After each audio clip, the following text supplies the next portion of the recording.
Hey, everybody. Let's talk about another model for having difficult conversations. And this one comes from Dr. Amanda Kemp, and it's called Making Space for Transformation. Before I share it, I want you to know that you can actually look for this directly from Amanda Kemp herself. If you simply go to YouTube and you look for Amanda Kemp Making Space for Transformation, there is a TED Talk that will pop up, and you can hear her explain it herself. This particular model is intended for racial conversations, conversations about race, but I've actually found it really useful in other situations as well. It assumes that the conversation that you're having is unanticipated or unexpected. So, in other words, I wasn't planning on having this conversation today. I was minding my own business, going around, just doing my normal activities, and somebody came up to me and said something that I found really startling and probably quite wrong. The first step in holding space for transformation is to check in with yourself. And this does not mean check in with yourself in an intellectual kind of way, like, I don't know, is this partly my fault? It's not that kind of checking in with yourself. What it is asking yourself the question, am I ready to have this conversation right now?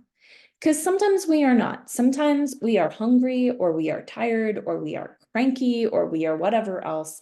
And so this is a chance for me to say, am I actually ready for this conversation? If I am not, I am allowed to step away. If the answer is no, I'm not in a place to have this conversation right now, then I can give myself permission to walk away from the conversation instead. But if I stay, and if I feel like I'm ready to do it, then I set the intention to be unconditional love and unconditional acceptance.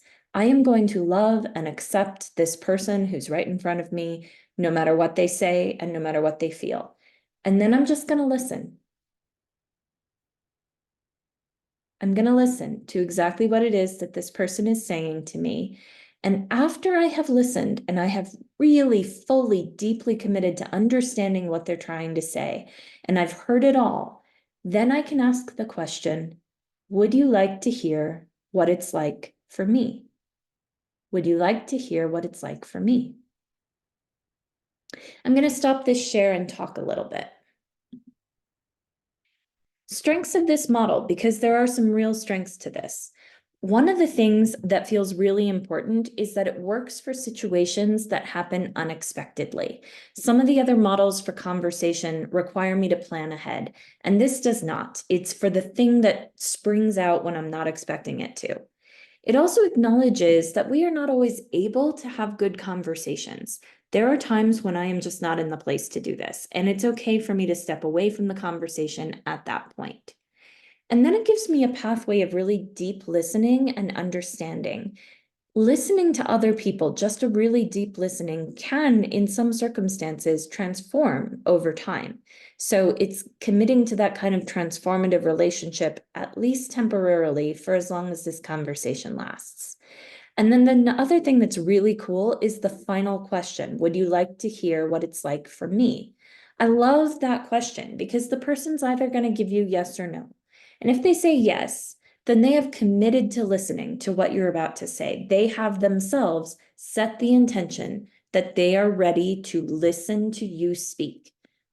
And if they say no, they don't want to hear what it's like for me, then they were already not in a place to be able to listen. And it wouldn't have mattered if I had just started talking without asking the question, because they wouldn't have been able to hear me. So that last question is really powerful. There are a couple of limitations to this model. For one thing, it can be a very difficult thing to do. Some people cannot imagine being able to set that intention to be unconditional love and unconditional acceptance. It is a very difficult practice, although it does get easier as you repeat it. Like anything else, you can kind of exercise the muscles. And then the other difficult thing about this is you might not see immediate results. Chances are really good that you have this kind of conversation, the two of you walk away from each other, and you never have any idea whether you had a real influence on the person you were talking to or not. Still, this is holding space for transformation. It comes from Dr. Amanda Kemp. And just as a quick run through reminder, check in with yourself. Am I ready to have this conversation? Set that intention to be unconditional love and unconditional acceptance.